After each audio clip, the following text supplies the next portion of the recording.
Imagine a rock legend vanishing from the spotlight for years. Then, in 2025, at 63, he steps back on stage, transformed, slimmer, sharper, but carrying shadows no one can see. Behind the walls of his oceanfront hideaway, worth millions, he guards secrets: a fleet of roaring supercars, a private studio humming with unfinished songs, and a childhood so shattered it took decades of therapy to piece together. This is the story of a boy, broken early, who screamed his pain into music that conquered the world, only to fight demons that nearly destroyed him. He entered the world on a cold February day in 1962 in a quiet Indiana town. His mom was just 16, still in high school. His dad, a restless 20-year-old with a wild streak, wasn't ready. The baby wasn't planned. 2 years later, the father disappeared without a trace. No goodbye, nothing. The boy grew up never knowing he existed. His mom remarried fast, a stern preacher who adopted him, gave him a new name, and ruled with an iron fist. For years, he thought this man was his real dad. Then, at 17, he stumbled on old papers, a different surname: Rose. The truth crashed in. The man who'd raised him wasn't blood. His real father had abandoned him, lied, forgotten. It shattered his trust forever. But the wounds ran deeper, buried in memories he couldn't access until therapy unlocked them. As a toddler, his biological dad had snatched him. Court papers later proved it. Kidnapping, abuse. Flashes returned. A needle prick. Unwanted touches. Violence against his mom. His little body bore marks doctors couldn't explain. The preacher's stepdad? No savior. Church multiple times a week. Endless Bible drills. Question anything? A belt across the back. TV one week? Smash the next as evil. Music forbidden. The home was a battlefield, not a haven. He learned to shrink, to pretend, to survive. But inside, rage built. At 5, his voice shone in the church choir.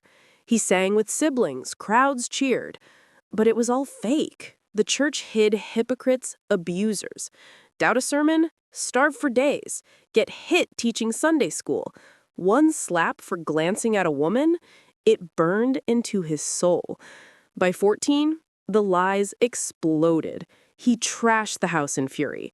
They locked him in a psych ward, dosed him with pills. Manic, they said. He just felt everything deeper. Music became escape. At 15, he fronted a band covering raw rock in grimy bars. Fights erupted. Arrests followed. Dozens by his early 20s. Drinking, chaos, nearly kicked out of school. Then, false rape accusations from a party. Charges dropped, but he broke. Overdose attempt. Barely pulled back. He quit school despite top scores. Stocked shelves, saved cash. One goal? Flee. He met a girl, dove into drugs. Wild trips, toxic fights. It lasted years, teaching love's dark side. At 18, he hitchhiked west with pocket change and a guitar. Slept rough, busked streets.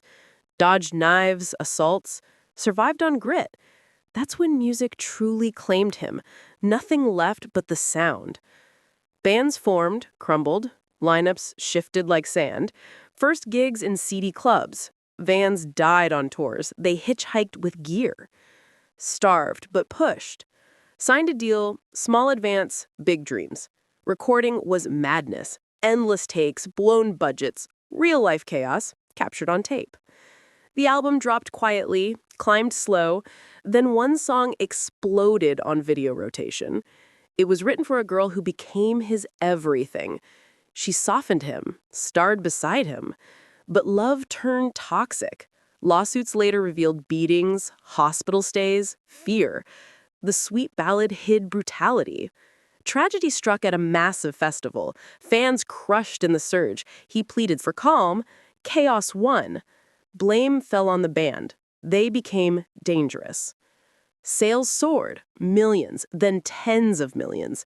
Cover art outraged, got changed. Opening for Legend sparked more drama. On-stage rages, crowd dives, riots. One night, he attacked a filmer. Venue trashed, injuries everywhere. Personal cracks widened. Another overdose confession. A song born from near death. They aimed bigger. 2 albums at once, recording hell. Fights, firings, years of vocals. Tour grossed fortunes, but bred riots, late starts, walk-offs. Lyrics lashed exes.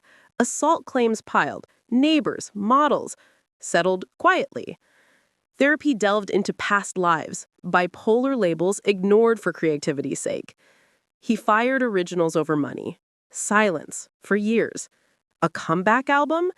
Decade in making, millions spent, perfection chased. Released to mixed cries. Blamed everyone else.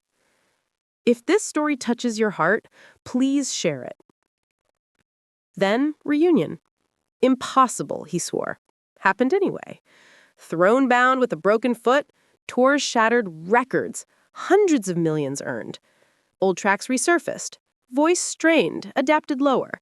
World tour launched, new markets, glitches, snaps, but fire endured. Relationships?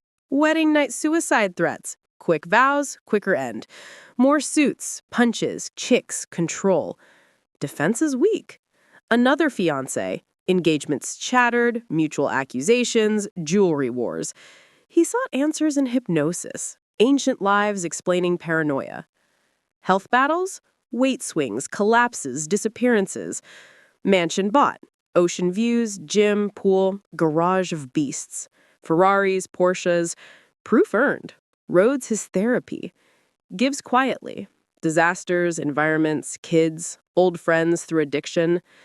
In 2025, he emerged renewed, lighter, vital.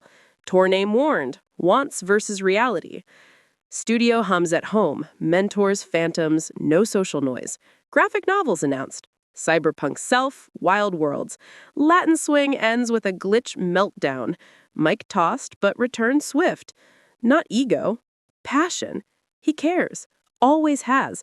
From broken boy to enduring icon, he turned pain into anthems that saved millions. The stage is his healing. The music is eternal. This journey from hell to hope moves me every time. If it hits you too, like, subscribe, share with someone who needs it. Let's keep the story alive.